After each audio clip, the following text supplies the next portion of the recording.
very rarely, or if ever, a series that had a really bad ending gets a chance to undo that ending. This is one of those times.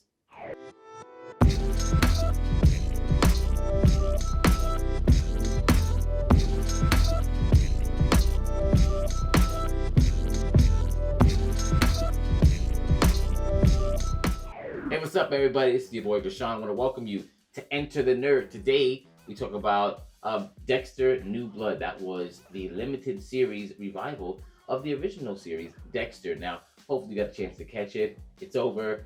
It was only 10 episodes. And boy, was it a great wrap-up to a series that I believe tons of people love.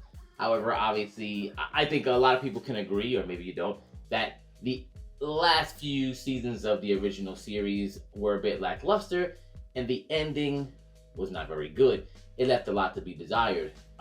Pretty much, obviously, we have our favorite serial killer, who I think I can speak for most people who thought that the original series was going to end up with him either in jail or dead. Because even in his quest to keep up to the code that Harry, his adopted father, had set him on, constantly he went off of that, especially if he felt just or morally justified, especially when his son came into play and he was starting to understand more about himself.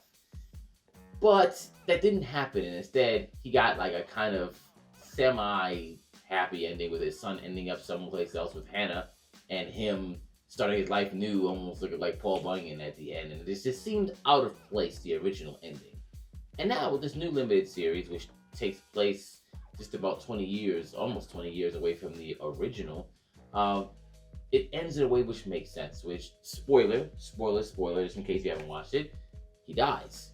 In a way that makes sense from his son, who is definitely a much better human being than he is. Now, this series does a lot of things right. One, it shows the proper growth of Dexter. Whereas, since he hasn't done what he was doing in the other series, he hasn't been killing, hasn't been doing the stuff, he would get a bit rusty. He is not a blood splatter analysis, whatever, he's not working. I don't know why my mouth didn't work there. He was not working in blood splatter analysis anymore.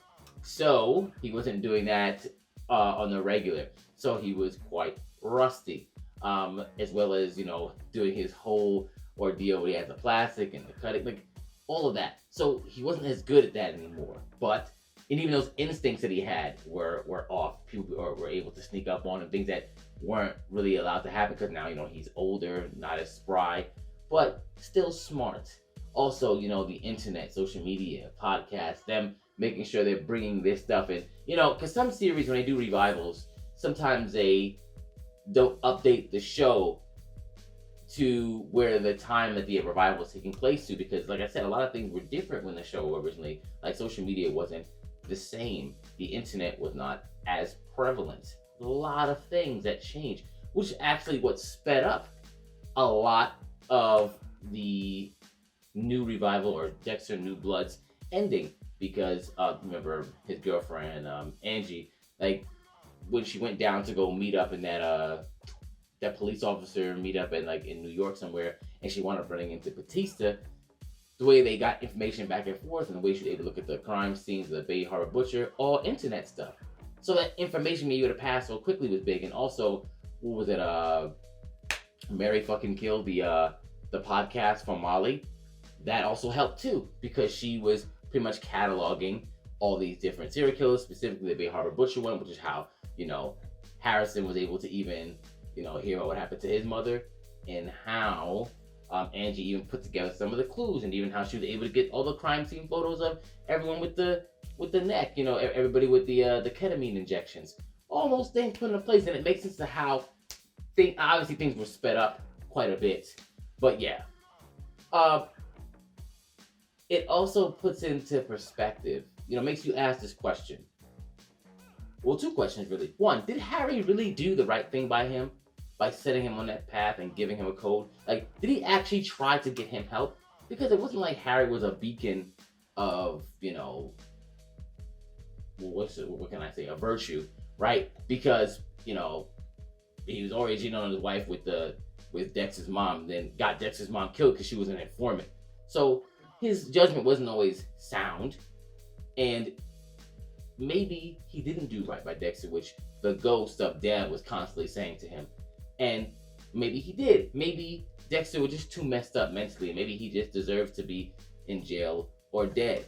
Because that dark passenger was at bay for quite a bit. He said he hadn't killed people in a very long time because he surrounded himself by certain people. So maybe it just didn't need to happen. Maybe the dark passenger, that was just, his excuse, his urge, but he just needed an excuse to kill. Maybe it wasn't necessarily just moral. Because that's the thing, a lot of people were on his side, yeah, he's killing all the bad guys, and I get it.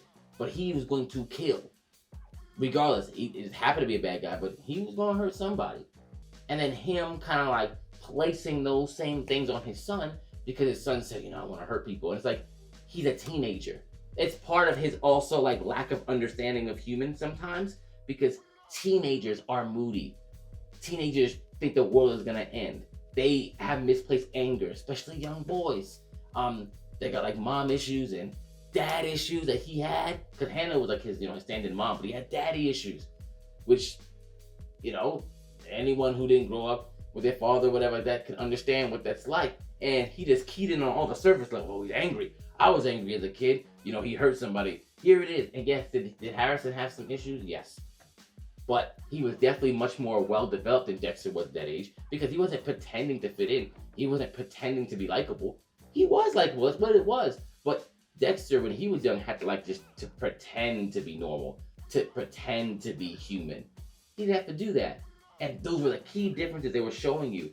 Even though Dexter wanted to be some father and son duo of this killing, that wasn't Harrison.